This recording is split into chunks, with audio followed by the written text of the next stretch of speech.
que tengo acá, y esto es igual a la masa por la aceleración, el cambio en la velocidad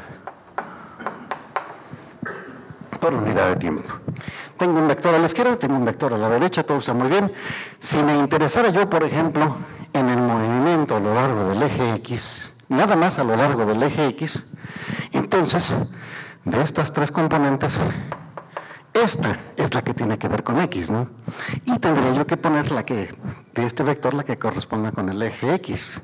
De tal manera que si nada más me interesa el movimiento a lo largo del eje X, yo escribo todo esto, ¿no? 1 entre 4pi epsilon 0.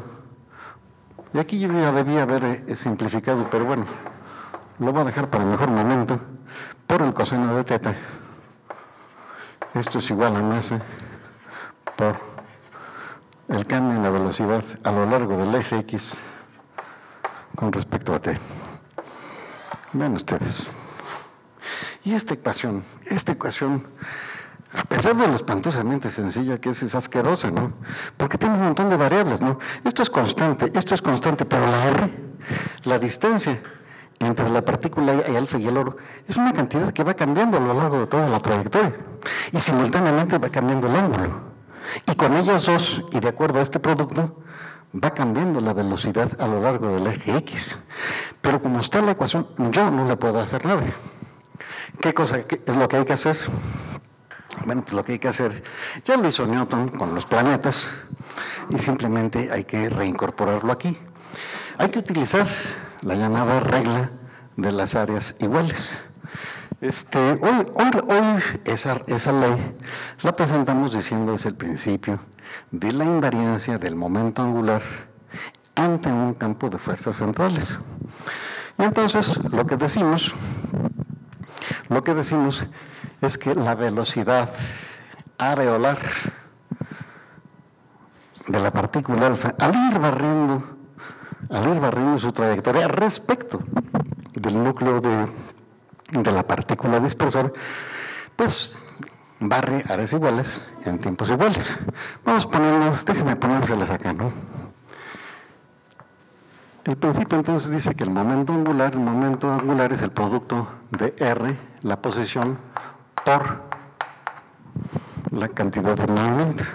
Y acuérdense que este producto es con la mano derecha, ¿no?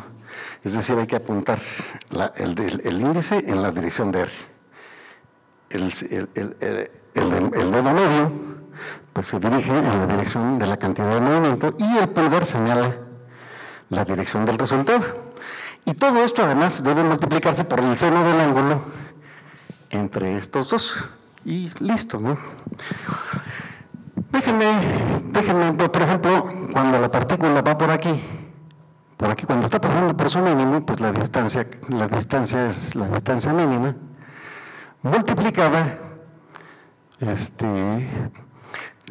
déjenme hacerles Déjenme mejor hacerlo de esta otra manera, ¿no? Déjenme calcular el producto cruz, ese producto cruz, cuando la partícula comienza acá. Y al comenzar acá, pues la cantidad de movimiento, dijimos que era rigurosamente vertical y dirigida hacia arriba, ¿no? Y déjenme ponerle que este vector tiene un tamaño P sub índice 0. P sub índice 0 es la cantidad de movimiento inicial, ¿no?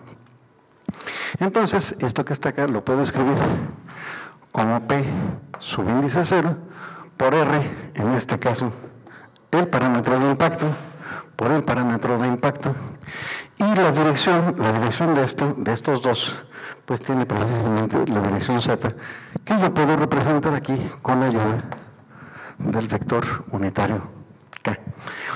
Este es el valor del momento angular en todo momento, en todo instante, y yo lo puedo poner igual a la masa por R punto. ¿Qué es la R punto? Pues la R punto es precisamente la velocidad. Tengo que tomar la componente de la velocidad que es perpendicular al propio vector R, ¿no?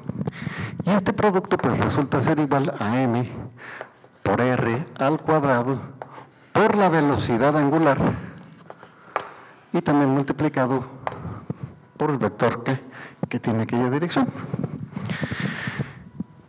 Esta ecuación que está acá es una ecuación vectorial, pero de hecho no tiene más que una componente, porque son dos vectores paralelos en la dirección de acá.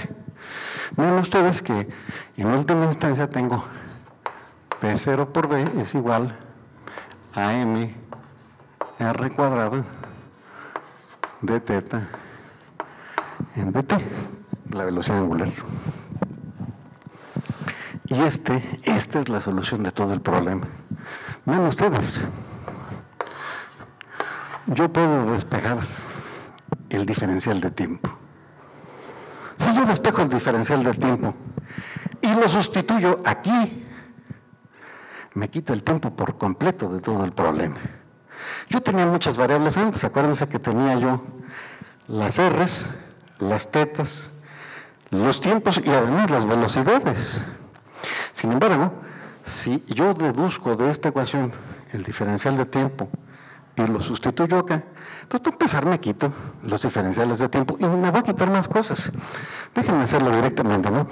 Este diferencial de tiempo lo voy a traer acá multiplicando y entonces va a quedar 1 entre 4pi epsilon 0 por 2z e cuadrada entre r cuadrada por el coseno de teta por el diferencial de tiempo. Pero este diferencial de tiempo lo agarro de acá. El diferencial de tiempo entonces va a ser esto dividido entre P0B. Es decir, es igual a m r cuadrada diferencial de teta entre P0B. Y esto que está acá pues va a ser igual a lo que quedó acá. Es igual a lo que quedó acá, m de Vx. Y esto bueno, ya se simplificó horrendamente. Miren ustedes, ¿se acuerdan que yo tenía muchas variables? Esta r cuadrada va a cancelarse exactamente con este. Esto es una maravilla, ¿no? Y lo que pasa es que, acuérdense ustedes, conforme la partícula alfa se acerca al átomo de oro, al núcleo de oro, entonces la velocidad angular va creciendo. Y va creciendo en relación inversa a su distancia al cuadrado, ¿no? Aquí es donde dice que esta velocidad crece, de hecho, decrece inversamente en proporción al cuadrado de la distancia, porque este producto debe ser la constante, que era lo que se obtiene del momento angular inicial del problema, ¿no? Entonces, pues aquí simplemente los eliminamos. ¿Qué me queda entonces? De este lado, ¿qué es lo que es variable? Todo esto es constante, el ángulo es variable, coseno de teta. Y aquí tengo un diferencial de teta, pero lo demás son constantes. ¿Qué tengo del otro lado? La masa y la variación de la velocidad. Entonces ya tengo nada más dos variables en esa ecuación. Una variable es el cambio en la velocidad a lo largo del eje X, y de este lado la única variable que cambia es el coseno de teta. En fin, entonces, esta ecuación lo que hace es conectar la variación de una cosa con la variación de la otra. Y en ese sentido, pues es una ecuación trivial, ¿no? Desde luego, aquí yo quiero ver el cambio total en las variables, ¿no? Es decir, la teta, vean ustedes, esta teta que ubique a la partícula alfa cuando está acá, este ángulo teta, pues es cuando la partícula está allá en menos infinito, ¿no? Y ese ángulo vale menos 90 grados. Bueno, pues pero yo le voy a decir en lugar de menos 90 grados, le voy a poner menos pi medios. Y luego vean ustedes que si este ángulo lo llamo phi, el ángulo de desviación, entonces, si este ángulo es phi, la teta aquí era negativa, y la teta entonces va a ir desde aquí hasta acá. Es decir, el ángulo va a ser de 90 grados menos phi. Es decir, 90 grados menos pi medios. Esa es la variación en el ángulo teta. ¿Cuál es la variación en la velocidad a lo largo del eje X? Bueno, acuérdense ustedes que la partícula venía verticalmente hacia arriba, ¿no? Entonces la velocidad que tenía allá abajo a lo largo del eje X era rigurosamente nula. Mientras que ya cuando va en aquella dirección asintótica, la velocidad tiene, la partícula tiene una componente que yo puedo determinar con el ángulo phi. De hecho, yo sé que la velocidad que va a tener allá arriba es la misma que la que tenía acá abajo, porque es un proceso rigurosamente elástico. La energía que tenía inicialmente la vuelve a recuperar, ¿no? Entonces, la velocidad que tenía abajo es la que va a tener allá arriba. Y yo puedo determinar entonces cuáles son los valores de la velocidad. Déjenme ponerle un par de lombrecitas. Usted ya se debe haber imaginado las lombrecitas que le voy a poner. Este es mi lombrecita. Ahí está. Calculamos el cambio neto en una cosa de la otra. Y el cambio neto de este lado, desde que la teta vale menos pi medios, hasta que vale pi medios menos phi. Y esta va a ser desde cero, porque acuérdense ustedes que la velocidad que tenía la partícula allá abajo a lo largo del eje X era cero, hasta la que tenga acá, ¿no? Pero la que tenga acá va a ser la velocidad, la misma velocidad que tenía allá abajo, pero hacia arriba, multiplicada por el seno del ángulo phi. Me van a decir, bueno, pero no hemos visto cuánto valga la velocidad. No lo hemos puesto. Pero acuérdense ustedes que la cantidad de movimiento es P0. Y eso significa que la velocidad es P0. Entonces, como es P0 entre N, pues aquí le ponemos P0 entre M. Ahora bien, esto que les acabo de plantear a ustedes es el razonamiento. Este razonamiento, si dan ustedes el siguiente paso, se van a encontrar que la tangente del ángulo phi, después de hacer los calculitos, la tangente del ángulo phi está íntimamente ligada con el parámetro de impacto. Ahorita les voy a enseñar en las fórmulas, ya viene qué es lo que se obtiene, ¿no? Pero bueno, habría que hacer esto para que vean cómo se hace, ¿no?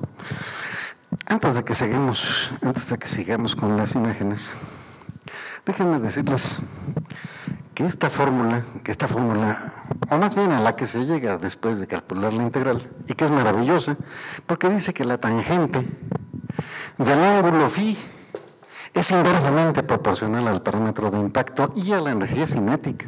Ahorita vemos ese detalle. Tiene un defecto horrendo, miren ustedes. Este ángulo phi, yo lo podría medir haciendo el experimento. O sea, yo mando mi chisguete de partículas, mando una partícula alfa, ¿no?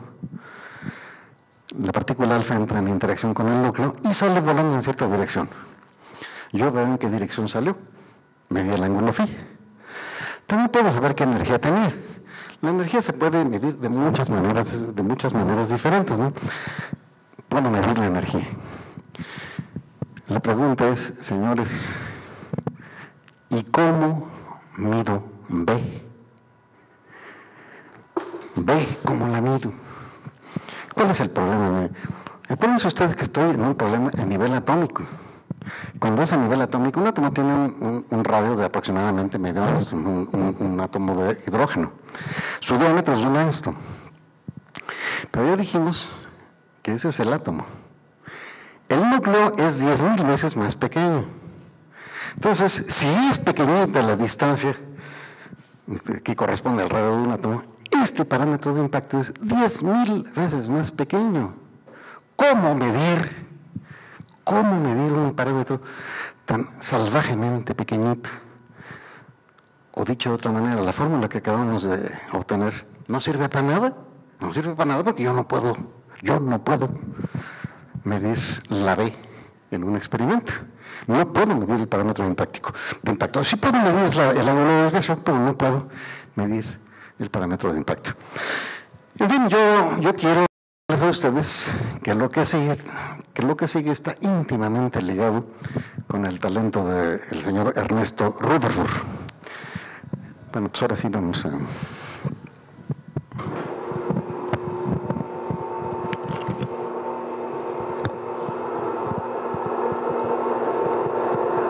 Vamos a regresarnos 3. Bueno, ahora los adelantamos porque se me pasó la mano. No. Bueno, este dibujito que les estoy proponiendo es una superficie. Hagan de cuenta que agarran en la sábana y la levantan. Nada más que con un detalle, el perfil debe ser 1 entre R. Es 1 entre la distancia. Dicho de otra manera, pues en el centro pues se va infinito, ¿no? Porque 1 entre 0 es infinito, ¿no? Pero una superficie de este estilo es la que se estudia, la que se utiliza para hacer un análisis no en términos de fuerzas, sino en términos de potenciales. Y resulta interesante hacer estos modelitos, ¿no? Vamos a pasar a la siguiente. Cuando uno ya hizo uno de estos modelitos, y me parece que hay un modelito parecido en el museo ahorita, nada más que en este caso el pico va para arriba, ¿no? Cuando el pico es para arriba, se trata de una interacción repulsiva. Y me han dicho que en el museo ahorita, el Eureka con H, que es el que está aquí abajo, tienen un modelito con una cuestión en la que el pico va para abajo. Y si el pico va para abajo es del tipo atractivo, es decir, jala, no rechaza, ¿no? Y ven ustedes en este caso, esto que está acá es la partícula alfa, que se acerca, el oro está exactamente en el centro, ¿no? Entonces se acerca, empieza a subir y se va. Y entonces este que está acá es el ángulo de desviación. Si esta trayectoria lo hubiera atinado más al centro, entonces pues hubiera desviado todavía más.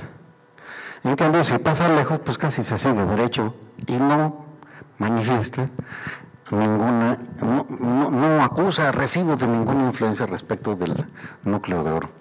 Vamos a pasar a la siguiente. Quiero volver a analizar esta figura que ya hemos visto mucho. Ven ustedes que si estas son las partículas alfa, las que vienen lejos, esta es una que viene lejos, ¿verdad? Viene lejos y se desvía en esta dirección. En cambio, esta que ya viene más cerca, se desvía y ven, se fue por acá. Si ahora me acerco todavía más, pues tengo esto. Y finalmente esta es la más cercana, ¿no? No es posible hacer un dibujo de un acercamiento infinito, ¿no? Vamos a pasar a la siguiente. La siguiente. Más. Bueno, pues aquí está el aparatito que mandó instalar el señor Rutherford. En este aparatito vamos a distinguir este tubo que está acá. Este tubo. En el tubo tengo la hoja de oro. Yo supongo que le pusieron un F de foil. Y aquí en el mismo tubo tengo una estructura que es donde se instala la fuente radioactiva. Bueno, ustedes entonces la fuente radioactiva y la hoja de oro están ambas fijas respecto de este tubo. Y luego, este que está acá, esto es una placa circular. Dice Rutherford que esta placa circular está graduada. Graduada pues significa que tiene